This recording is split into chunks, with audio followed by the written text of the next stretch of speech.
Ami d'électricité, bonjour. Un ami m'a dit il y a quelque temps que lui, ça ne le dérangeait pas du tout d'intervenir sur des circuits sous tension, parce qu'il avait une astuce imparable, c'était qu'il mettait des gants pour s'isoler. Je ne sais pas si c'est une très bonne idée. De toute façon, personnellement, je conseillerais à personne de travailler sous des circuits sous tension secteur, surtout, hein, à part peut-être à belle-maman, et encore. Enfin, c'est quand même pas une très très bonne idée, et même s'il existe des outils isolés, soi-disant 1000 volts, catégorie 3, je sais pas quoi, je pense que c'est pas quand même une très bonne idée. Hein. Dans la mesure du possible, il faut toujours mieux travailler offline. Mais il est vrai qu'il existe des fois, pour faire des fois des mesures ou dans des circonstances où, en effet, il n'est pas très facile de travailler offline.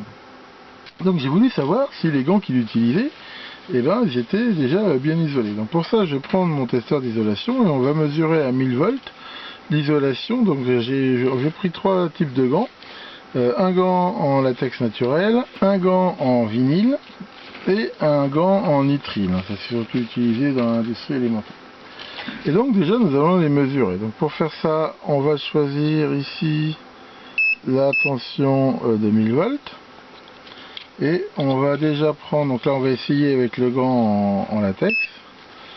Donc là je mets la première pince croco ici, l'autre à côté. Voilà, et allons-y pour le test. 100 mégawatts. 100 mégawatts, enfin c'est isolant, mais enfin c'est quand même pas énorme quoi. Donc ça c'est pour le latex. Maintenant on va refaire la même mesure donc avec le vinyle. Bon, je mets les pinces comme ça, hein, c'est-à-dire qu'en fait, je teste vraiment sur une petite surface. Allons-y pour la mesure. Donc là, par contre, le vinyle est bien meilleur. Hein. Par rapport au latex, il n'y a pas photo, parce que là, on voit qu'il est 10 gigohms. Et pour finir, on va essayer avec le nitrile.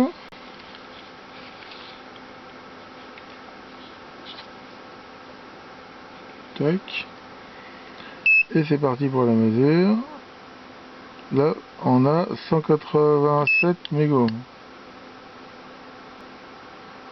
Donc là, c'est encore beaucoup plus bas. Le nitrile, a priori, c'est pas terrible, hein, parce que ça paraît 186, mais attention, on a changé d'échelle, là, c'est des mégots. Donc, je conseille pas vraiment ça. Donc, j'ai les résultats des courses. On peut dire que c'est isolant.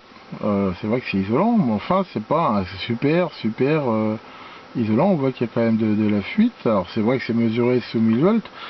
Enfin voilà, tout ça pour dire que ça montre que c'est quand même pas une très bonne idée de travailler sous tension et de mettre des gants, sachant qu'en même temps, là j'ai mesuré à sec, mais le fait d'avoir déjà les mains un petit peu en sueur et tout sous les gants, et aussi le fait que ces gants là ils sont quand même relativement fragiles, donc ils peuvent facilement avoir des fissures ou laisser passer se déchirer. C'est vraiment pas une très bonne protection. Vous allez me dire ouais, mais on peut mettre des gants peut-être plus importants, des gros gants et tout, enfin à ce moment on va perdre un peu du toucher et tout ça.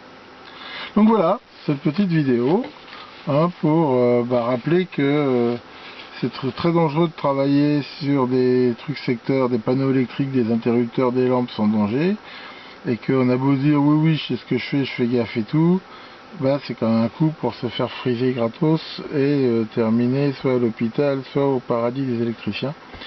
Donc c'est quand même vraiment pas une bonne idée. Enfin voilà, merci de votre attention et à bientôt pour de nouvelles vidéos.